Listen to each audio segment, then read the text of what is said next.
श्रीमन्नारायण दीर्घकाल से कलिमलग्रस्त समाज के द्वारा स्वार्थ, द्वेष एवं अपनी अज्ञानता के कारण सनातन धर्म को विखंडित करने के लिए बहुत कुप्रयास किए गए हैं। ये कुप्रयास कोई आज के नहीं, एक दो पीढ़ी के नहीं, अपितु बहुत दीर्घ काल से किए जा रहे हैं। जब पूर्व काल में सनातन धर्म को विखंडित करने के लिए तत्वों के द्वारा आक्रमण किया जाता था, आसुरी तत्वों के द्वारा आक्रमण किया जाता था,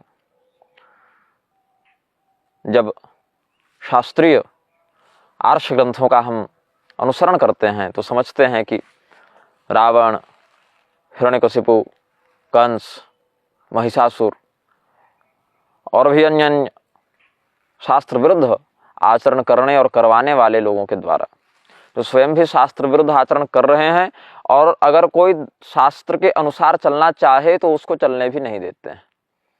शास्त्र विरुद्ध आचरण करते भी हैं और दूसरे को इतना विवश कर देते हैं, इतना प्रताड़ित कर देते हैं कि वह भी शास्त्र विरुद्ध आचरण करने में प्रवृत्त हो जाए, विवश हो जाए।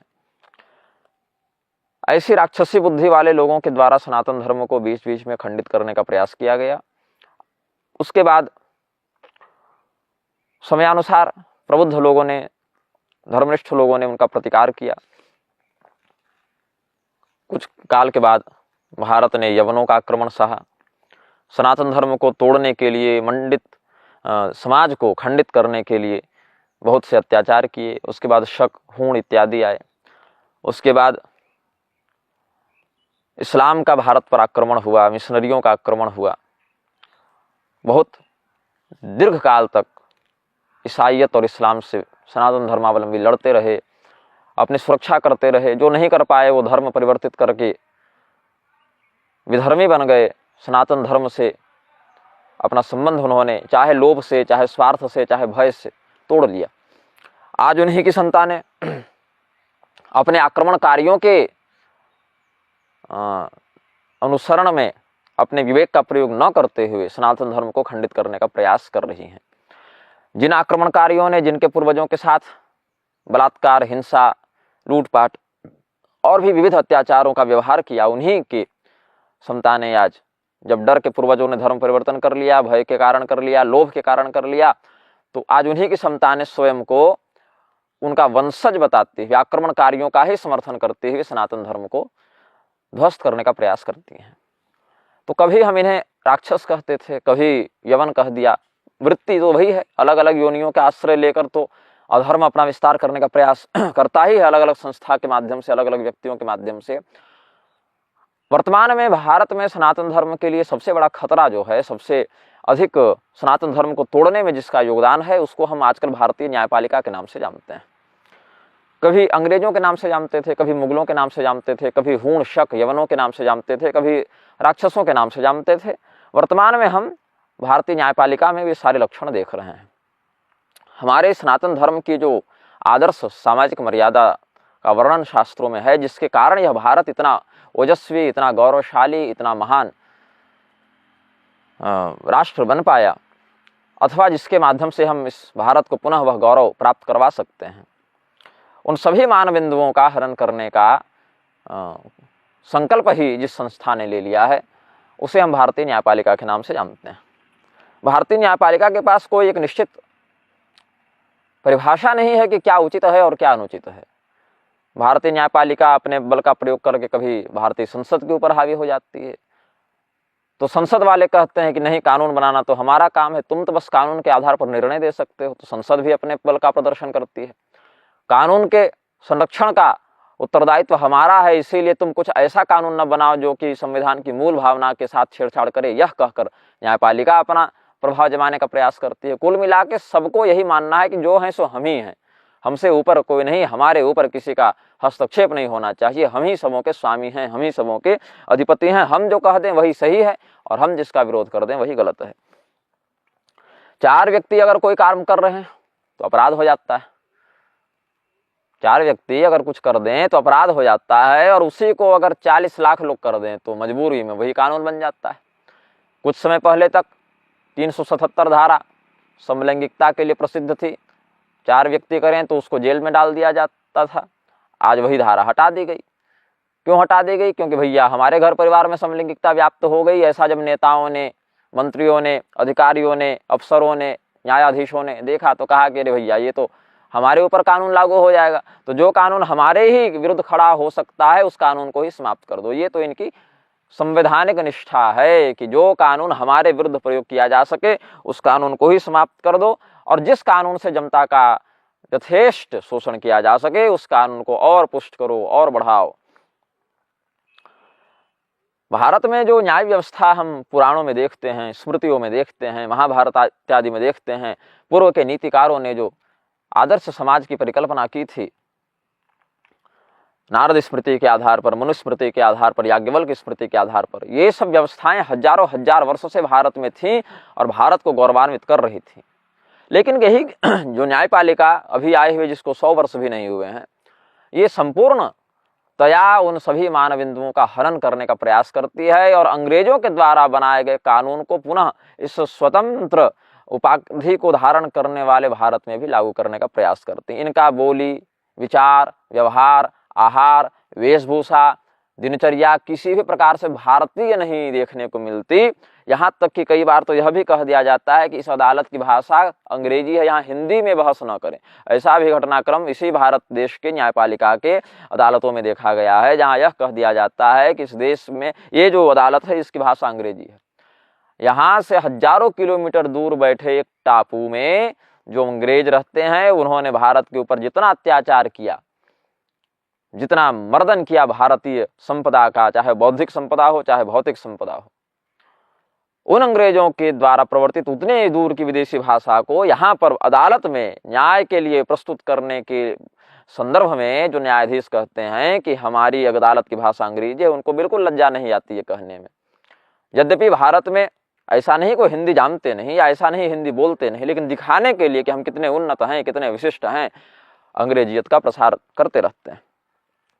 भारत की कुल जनसंख्या लगभग अब 1 अरब 40 करोड़ हो गई होगी और 5-5.5 करोड़ केस इन लोगों के लापरवाही और आलस्य के कारण पेंडिंग चल रहे हैं। 5 करोड़ केस पेंडिंग हैं और इन लोगों को क्या चाहिए कि हमको गर्मी में इतनी छुट्टी चाहिए, तो हमको ठंडी में इतनी छुट्टी चाहिए, तो हमको इतना ये चाहिए, इतना वो चाहिए। जब तक जिए, जब तक पद में रहें तब तक भी ये सुविधा चाहिए और जब रिटायर हो जाए तब भी ये सुविधा चाहिए। इनके किडनी में, लीवर में, गुर्दे तक में एसी लगवा दो। अदालत में तो एसी लगी ही है, कार में भी सफर कर रहे हैं उसमें भी एसी लगी है, घर में भी एसी लगी है, किडनी, लीवर, गुर्दा में भी अगर एसी लगवा दो फिर भी इनको गर्मी की छुट्टियां चाहिए। जो व्यक्ति अपनी चप्पल घिस घिस कर पीढ़ियां दर पीढ़ियां खपाते हुए, रोज लाठी टेकते हुए, साइकिल पर चढ़ के लंगड़ाते हुए किसी प्रकार से अदालत आता है न्याय की आशा में, उसको क्या पता चलता है कि जज साहब तो छुट्टी मना रहे हैं, गर्मी की छुट्टी। भारतीय न्यायपालिका में यह सबसे बड़ा दोष मुझे देखने को मिलता है कि यहाँ पर न्याय करने के लिए लोगों के पास समय नहीं है, उनको छुट्टी चाहिए। क्या यह संगत नहीं होता? क्या यह उचित नहीं होता? क्या यह न्यायपूर्ण कृत्य नहीं होता कि कोई भी न्यायाधीश के पद पर बैठा व्यक्ति यदि छुट्टी चाहता है तो अदालत बंद न की जाए, अन्य न्यायाधीशों को उसके स्थान पर बैठाया जाए। न्यायाधीशों की पर्याप्त संख्या होनी चाहिए, जिसके कारण अगर किसी को छुट्टी पर जाना भी पड़े या कोई बीमार पड़ जाए या किसी के घर में ऐसी कोई स्थिति बन जाए कि वह न्यायाधीश की गद्दी पर नहीं बैठ सकता है, तो भी गद्दी खाली नहीं रहे। 24 घंटा 7 दिन न्याय का दरबार लगना चाहिए। लेकिन न्यायाधीश तो मैं इनको स्वीकार करता नहीं। न्यायाधीश शब्द पर ही हमें आपत्ति है। ये न्याय नहीं, ये निर्णय करते हैं। ये न्याय नहीं करते, ये निर्णय करते हैं। यही कारण है कि निचली अदालत में अगर न्याय हो चुका होता तो व्यक्ति ऊपर क्यों जाता? हाई कोर्ट की व्यवस्था क्यों होती? हाई कोर्ट में भी अगर हो जाता तो सुप्रीम कोर्ट क्यों जाता? और सुप्रीम कोर्ट में भी न्याय हो ही रहा है क्या? कितने विषयों में सुप्रीम कोर्ट वास्तव में न्याय करता है? नहीं, ये निर्णय करते हैं। यही कारण है कि नीचे वाले के निर्णय को ऊपर वाला पलट देता है, ऊपर वाले के निर्णय को उससे ऊपर वाला पलट देता है। और अगर धन बल हो, जन बल हो, तो सबसे ऊपर वाले ने जो निर्णय दिया उसमें भी अपना प्रभुत्व व्यक्ति दिखा सकता है। अगर पर्याप्त पैसा हो, पर्याप्त पावर हो, तो जज के सामने ही अपने मन मुताबिक निर्णय में हस्तक्षेप व्यक्ति करा सकता है। ये इस भारत का काला सच है, जिसको लोग बोलने से डरते हैं। क्यों डरते हैं? न्यायालय की अवमानना हो जाएगी।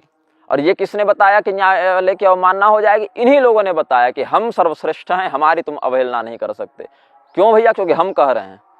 अब ये कॉलेजियम व्यवस्था लेकर आ गए, हमारा बेटा न्यायाधीश बनेगा, इसका प्रबंध तुम कर दो, और तुम्हारा बेटा न्यायाधीश बने, इसका प्रबंध हमारा बेटा कर देगा। तो हमारे भाई भतीजे, फूफा, चाचा, मौसा, ताऊ सब न्यायाधीश बने रहें, इसकी व्यवस्था की सुरक्षा स्वयं न्यायालय कर रहा है, निर्णयालय कर रहा है। अरे भैया, कानून की जो देवी तुम विदेशों से लेकर आए हो, उसके नेत्रों में पट्टी बंधी हुई है, तुम्हारे नेत्रों में पट्टी थोड़ी बंधी हुई है। लेकिन नहीं, पट्टी बांध के रखेंगे, हमें कुछ जानना ही नहीं, कुछ देखना ही नहीं, कुछ सुनना ही नहीं। कहते हैं स्त्री पुरुष सब बराबर हैं, तो स्त्री और पुरुष अगर सब बराबर हैं, इस बात को अगर पुष्ट करना है तो क्या कर देंगे, स्त्रियों के लिए अलग से सीट रिजर्व कर दो मेट्रो में, स्त्रियों को नौकरी में इतना रिजर्वेशन दे दो, स्त्रियों के लिए तरह तरह के कानून बना दो ताकि पुरुषों पर विविध प्रकार के अत्याचार किए जा सके। आए दिन इन न्यायाधीशों के, हाँ कुछ न्यायाधीश अच्छे हैं, अधिवक्तागण अच्छे हैं, जो समर्पित भाव से वास्तव में न्याय करने के लिए कार्य करते हैं, मैं उनको नहीं कह रहा। लेकिन अगर मैं संपूर्ण व्यवस्था की ओर दृष्टिपात करूं तो विश्व की सबसे भ्रष्ट, निर्लज्ज और संवेदनाहीन अगर कोई संस्था है तो वह भारतीय न्यायपालिका ही हो सकती है। इसके समान क्रूर और संवेदनहीन संस्था दूसरी नहीं है, इसके समान स्वार्थी और पक्षपातपूर्ण व्यवहार करने वाली संस्था दूसरी नहीं है। हिंदू व्यक्ति यदि 18 वर्ष की अवस्था में विवाह कर ले तो उसको जेल डाल देंगे ये लोग। वही धर्म परिवर्तन करके मुसलमान बन के 16 वर्ष की अवस्था में 4-4 विवाह कर ले तो उनके लिए कोई दिक्कत की बात नहीं है। ये तो इनका न्याय है ना, ये इनका न्याय है, ये इनका विवेक है। अब मुसलमान तर्क देगा कि हमारे किताब में ये लिखा है, वही अगर हिंदू तर्क दे दे कि अदृष्ट रजा, दृष्ट रजा, दृष्ट रजा में भी त्रिवर्ष प्रतीक्षा का विधान है, उसके बाद दोष लगता है, वृषली प्रायश्चित लगता है, ये सब अगर हम बता दें कन्यादान के प्रसंग में तो फिर इनके गुर्दों में खुजली मच जाती है। ये जो अदालतों में जज बैठे हुए हैं ये फिर उनको स्वीकार नहीं करेंगे, कहेंगे समाज में परिवर्तन करो, हम जो कहते हैं वही उचित है। तो सारे नियम कानून ये हिंदुओं के ऊपर थोपने के लिए लगा रखे हैं। बंगाल में इन्हीं कायरों ने लिख लिख कर दे दिया कि हमें इन मामलों से दूर रखा जाए, हिंदू कट के मर रहा है, हिंदू को काटा जा रहा है, जलाया जा रहा है, लूटा जा रहा है, बलात्कार किया जा रहा है। सैकड़ों लोग बंगाल में आतंकवाद के, इस्लाम के शिकार होकर मार दिए गए। अंत में न्यायाधीशों की शरण में अगर कोई जाना भी चाहे, केस रजिस्टर नहीं करते, FIR दर्ज नहीं होते, वहां पर न्यायाधीशों ने कह दिया भैया हम तो इस मामले से स्वयं को दूर रखते हैं क्योंकि हमारे परिवार की सुरक्षा का विषय है। क्या इज्जत करेंगे लोग आप लोगों की? न्यायपालिका के ऊपर बैठे व्यक्ति हिंदुओं के ऊपर तो अपना धौंस जमा देते हो। ये इज्जत पैदा करनी पड़ती है लोगों के हृदय में, बैठे बैठे कोई इज्जत नहीं देता। न्यायपालिका के व्यक्ति इतने कायर हो गए हैं, इतने स्वार्थी हो गए हैं, इतने निर्दयी हो गए हैं कि बंगाल में लिख कर दे देते हैं कि हम इस मामले से स्वयं को दूर रखते हैं। मतलब जब मुंह मन करेगा मुंह उठा के आ जाओगे हमारे मामले में दखल देने के लिए, और जब हमारी सुरक्षा की बात आएगी, न्याय करने की बात आएगी तो पीठ फेर लोगे कि नहीं, हम अपने परिवार की सुरक्षा के कारण इस मामले से स्वयं को दूर रखते हैं। क्योंकि तुम जानते हो कि जिस दिन तुम लोगों ने इस्लाम के विरुद्ध निर्णय देना प्रारंभ कर दिया उस दिन सड़क पर इस्लाम वाले काट के फेंक देंगे। हिंदू अभी उतना उग्र नहीं है तो हिंदुओं पर तरह तरह के अत्याचार करते हो, हिंदुओं के मंदिरों को, मठों को अपने कब्जे में लेकर वहां के धार्मिक आस्था से युक्त जनता जो धन चढ़ाती है अपने देव द्रव्य का सदुपयोग कराने के लिए, वहां पर भी क्या वो टेम्पल एंडोनमेंट एक्ट इत्यादि लगा के उसको छीन लेते हो, डकैतों की भांति देव द्रव्य का अपहरण करते हो। और जब आवश्यकता पड़ती है, जब जनता देखती है कि इस न्यायाधीश के माध्यम से, इस अदालत के माध्यम से हमें रक्षा प्रदान की जाएगी, हमारी सुरक्षा की जाएगी, उस समय ये लोग कह देते हैं नहीं।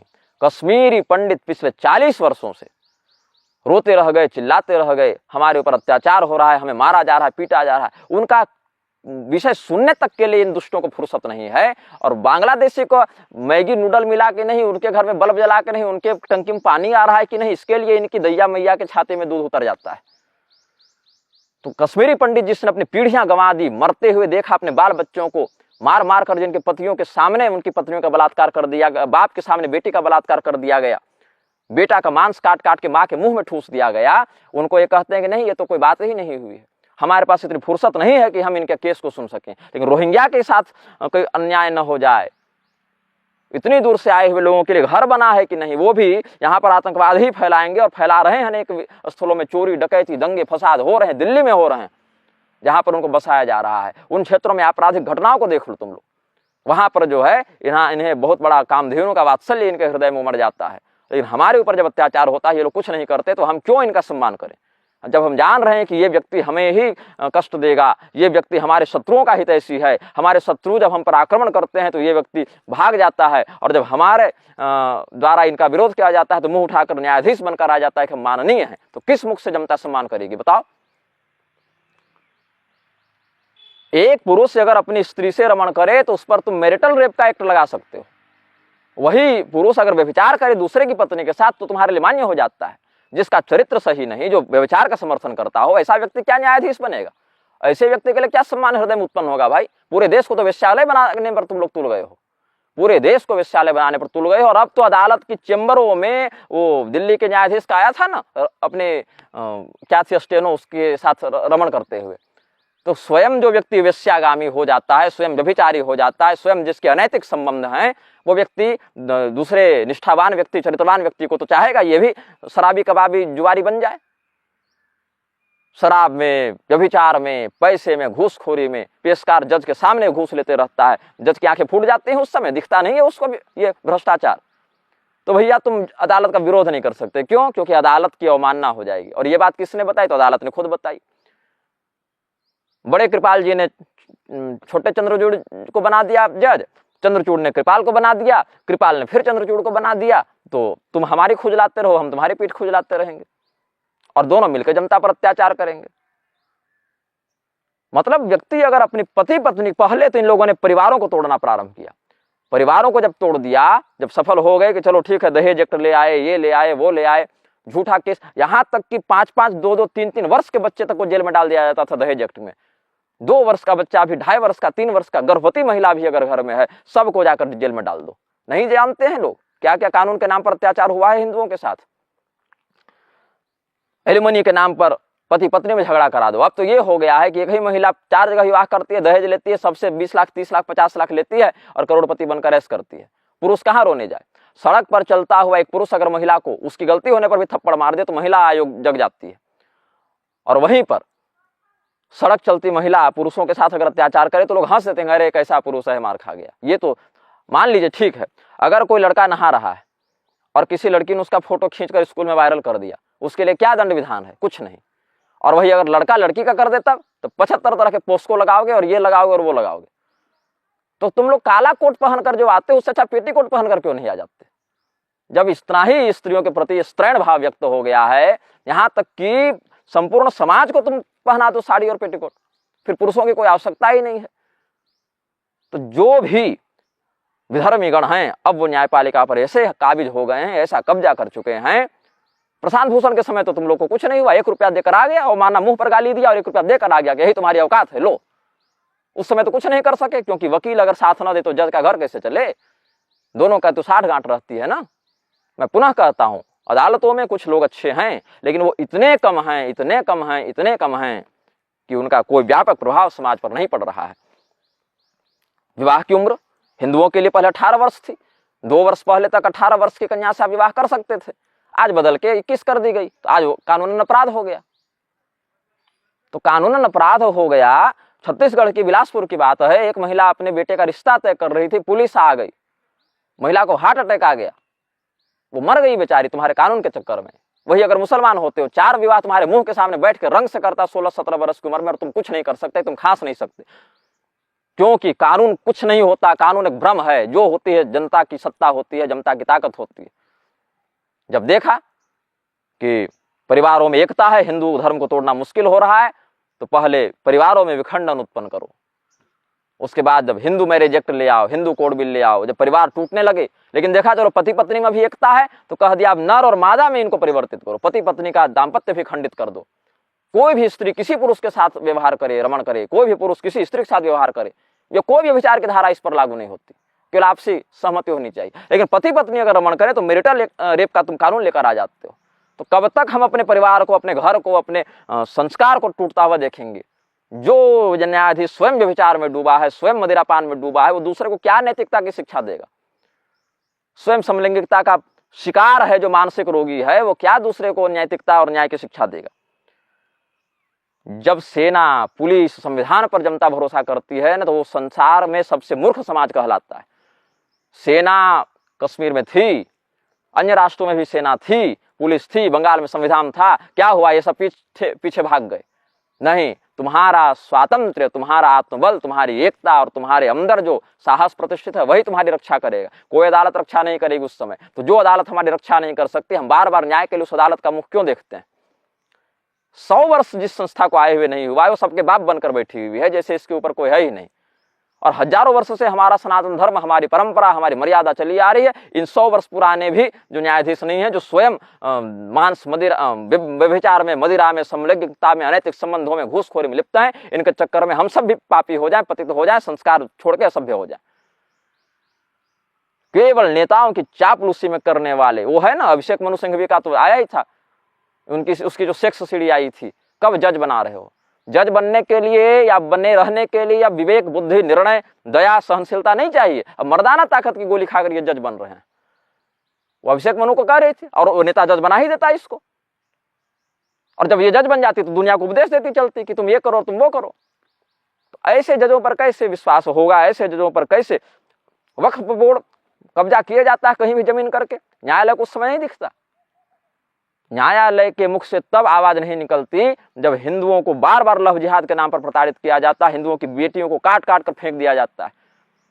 लेकिन हर पापी का एक भविष्य होता है, उसमें उसको संत दिखने लग जाता है। ऐसा न्यायाधीश हो कितना विवेकशील होगा भाई। भारतीय न्याय व्यवस्था में जितनी सड़न हो गई, इस देश के पतन का वह कारण बनेगी। एक दिन हिंदू धर्म विवश हो जाएगा। जैसा व्यवहार आज मुसलमान न्यायाधीशों के साथ करते हैं वही व्यवहार करने के लिए।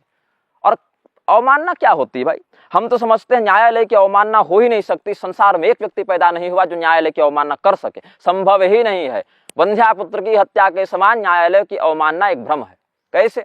अब कोई महिला बांझ है, उसकी संतान नहीं हो रही है, तो उसकी जो संतान हुई ही नहीं, उसकी हत्या भी नहीं हो सकती। बंध्यापुत्र के समान ही न्यायालय की अवमानना भी मिथ्या है, क्योंकि अवमानना होने के लिए सबसे पहले तो सम्मान का होना आवश्यक है। सम्मान है कहाँ आपका?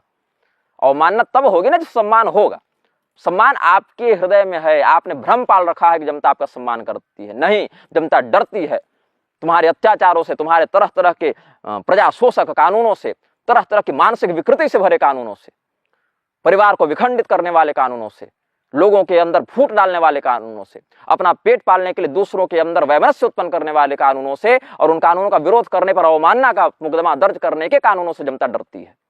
इसीलिए अभी तक चुप है, लेकिन दीर्घ काल तक नहीं। क्या होगा? अवमानना का अगर व्यक्ति केस भी कर देगा, अदालत अगर केस भी कर देगी तो क्या होगा? 6 महीना की जेल, साल भर की जेल, 1000, 2000, 5000, 1 लाख जुर्माना। कब तक केस चलेगा? या तो अदालत के जिंदा रहने तक या हमारे जिंदा रहने तक। अमृत पीकर न्यायाधीश आया है, अमृत पीकर हम आए हैं। जिस दिन अदालत की व्यवस्था समाप्त उस दिन केस भी समाप्त, या जिस दिन हम मर गए उस दिन केस समाप्त। तो ऐसे भी मरना है, वैसे भी मरना है, लेकिन इसके कारण हम अत्याचार का विरोध नहीं करें, यह संभव नहीं है। हमारे परिवार के ऊपर, हमारे धर्म के ऊपर, हमारे नीति के ऊपर, हमारे संस्कार के ऊपर ऐसे ऐसे व्यभिचारी, बलात्कारी, ऐसे ऐसे मदिरा सेवी, जिनका विवेक इनके नियंत्रण में नहीं रहता, क्या बोल रहे हैं, क्या निर्णय दे रहे हैं, जिनका नियंत्रण अपने विवेक पर नहीं, जिनका विवेक जिनके व्यक्तित्व पर नियंत्रण नहीं करता, ऐसे लोग सनातन धर्म पर बार बार प्रहार करते हैं। और हम क्या कहते हैं? भैया काला कोट पहनकर बैठा है। अरे कोट तो कम काला है जितना काला इन लोगों का चरित्र है। कोट तो कम काला है। हर बात पर केवल सनातन धर्म और उसके मान बिंदुओं पर प्रहार करना इन लोगों का विशेष संकल्प बन गया है। लेकिन ज्यादा दिन तक नहीं, बहुत शीघ्र।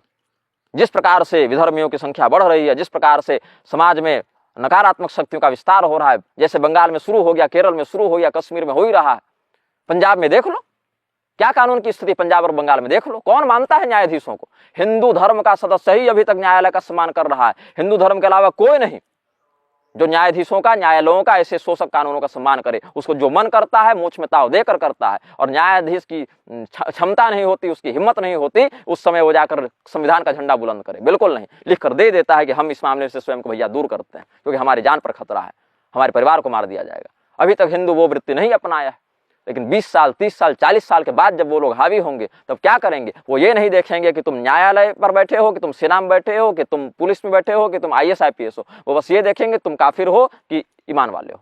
इतना ही देखेंगे और इसी के आधार पर व्यवहार करेंगे, जैसा कि अन्य स्थानों पर होता आया है। और उसका प्रमाण आज भी व्यवहार में पिछले 10 साल का ही रिकॉर्ड उठाकर देख लो आपराधिक गतिविधियों में। लेकिन नहीं, अभी भी हिंदू धर्म वालों को ही, हिंदू धर्म का पक्ष लेने वालों को ही अन्याय का विरोध करने वालों को ही यह अदालत दोषी बताएगी और उनके ऊपर तरह तरह के अन्याय करेगी। सनातन धर्म की न्याय व्यवस्था यह कहती थी, प्रत्येक जाति से संबंधित विवाद का निपटारा तो उसी जाति के व्यक्ति और मुखिया कर देते थे। वहां पर अगर निर्णय न हो पाए तो फिर राजा के पास जाते थे, शासक के पास जाते थे। शासक अपने मंत्रिमंडल के साथ व्यवस्था करके विधिपूर्वक न्याय करता था, जिसमें उस जाति के उस विषय के विशेषज्ञ भी उपलब्ध होते थे, उनके उपस्थिति में वो निर्णय किया जाता था। याज्ञवल्क्य स्मृति, नारद स्मृति, महाभारत का राजधर्म पर्व, शुक्र नीति, चाणक्य नीति, कामंदकीय नीति, ये सब पढ़ना चाहिए आजकल के न्यायाधीशों को, लेकिन पढ़ते तो है नहीं। केवल चापलूसी में लगे रहते हैं नेताओं की। नेता करते हैं जज की चापलूसी, जज करता है नेता की चापलूसी। एक कानून बना देता है, एक कानून को लागू करवा देता है, और अगर कभी टकराव हो जाए तो अभी तो न्यायाधीशों ने यह तक कह दिया, जो हमारे उपराष्ट्रपति हैं, उन्होंने जब कोलोजियम व्यवस्था पर जब प्रश्न चिन्ह लगाया तो कह दिया कि तुम कोलोजियम पर नहीं बोल सकते हो, ये तो न्यायालय पर आक्रमण है। मतलब हम अपनी सुरक्षा केवल देखो, हमारी सुरक्षा तुम मत करो।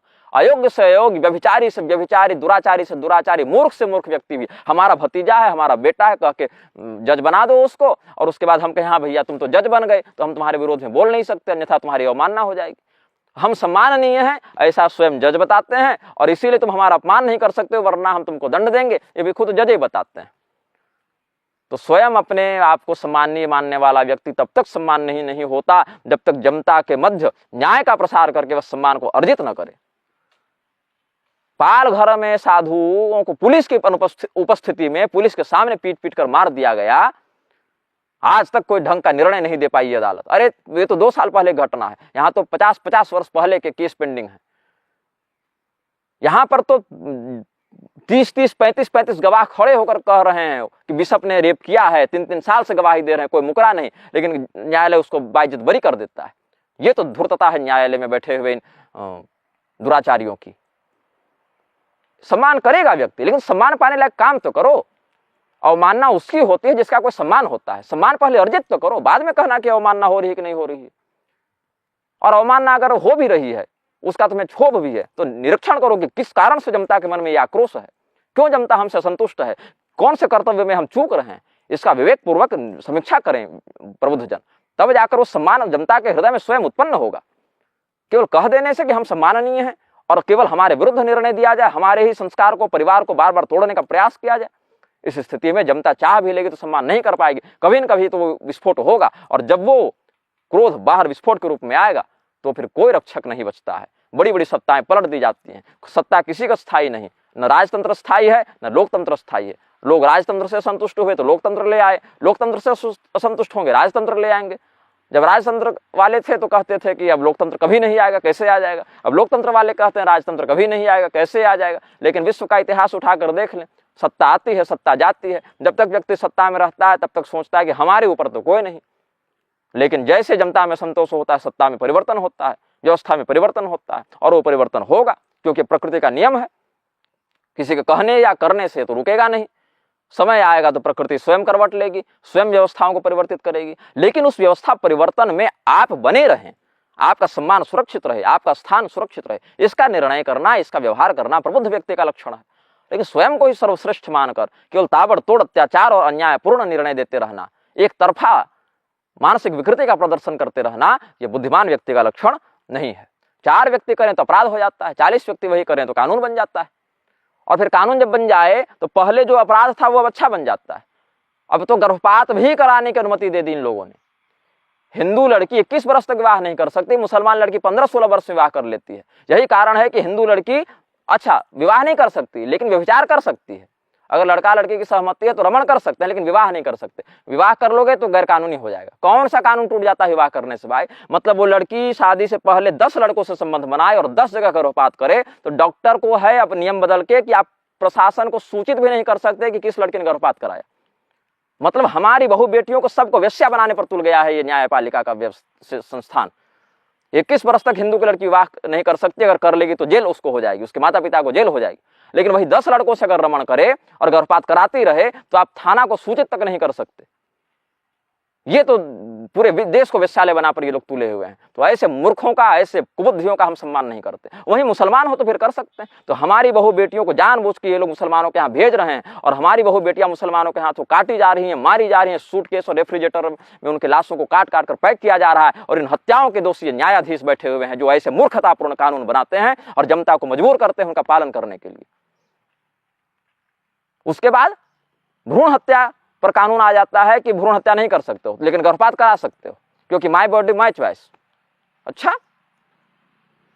हम तो कामना करते हैं उस समय ये कानून रहा होता गर्भपात वाला ना, तो ये आज पैदा ही नहीं हुए रहते ऐसे मूर्ख लोग। भ्रूण हत्या में अगर लड़का का गर्भपात हो गया, लड़का अगर गर्भपात हो गया तो कोई कानून नहीं उसके लिए। लड़की अगर कन्या है उसके भ्रूण हत्या में तो केस हो जाएगा। तो कैसे आप सिद्ध करेंगे? गर्भपात जो हो रहा है उसमें तो आप 5-5, 6-6 महीने तक के लिए आप अनुमति दे रहे हैं, 7-7 महीने तक के लिए, हाथ से मार दो ना, क्या दिक्कत है? ये तो हत्यारे कसाई भरे पड़े हैं, इनको न्यायाधीश कौन कहता है भाई? ये तो कसाई हैं। और उसके बाद फिर आप थाना को सूचित भी नहीं कर सकते, और अगर थाना को सूचित कर दिया गया तो इनका कानून टूट जाता है। हर दूसरा दिन तो ये कानून बदलते रहते हैं, वो भी केवल हिंदुओं के लिए सब लागू होता है। तो इस स्थिति में न्यायाधीशों का सम्मान जब है ही नहीं तो अवमानना कैसे हो जाएगी? अवमानना तो मैं कर नहीं रहा, क्योंकि अवमानना होने के लिए सम्मान का होना आवश्यक है। ऐसे कुकृत्यों में लिप्त न्यायाधीशों का सम्मान कहां से हो जाएगा भाई? अगर मुंह से कह भी दें कि भैया तुम बहुत अच्छे हो, लेकिन हृदय से तो सम्मान है नहीं। तो जो हृदय में है वही वाणी में होना चाहिए। हृदय में कुछ और, वाणी में कुछ और, ये उत्तम पुरुष का लक्षण नहीं है। तो हिंदुओं की जो लड़कियां हैं उनको जानबूझकर वेश्यावृत्ति में ढकेलने का पाप करते हैं ये लोग। उनके गर्भ में पल रहे बच्चे की हत्या का पाप करते हैं ये लोग।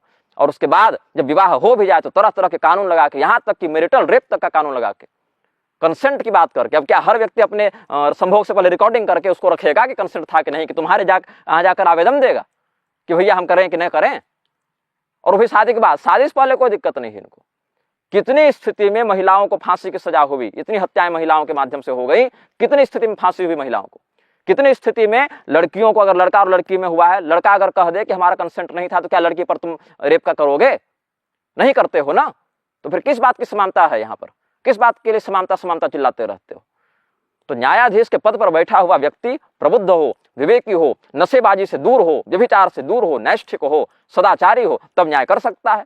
लेकिन यहाँ तो केवल शराबी, कबाबी, जुआरी, घूसखोर, व्यभिचारी, वेश्यागामी भरे पड़े हैं। केवल काला कोट पहन लिए और न्यायमूर्ति अपने नाम के आगे लगा लिए तो ये न्याय की मूर्ति बन जाएंगे?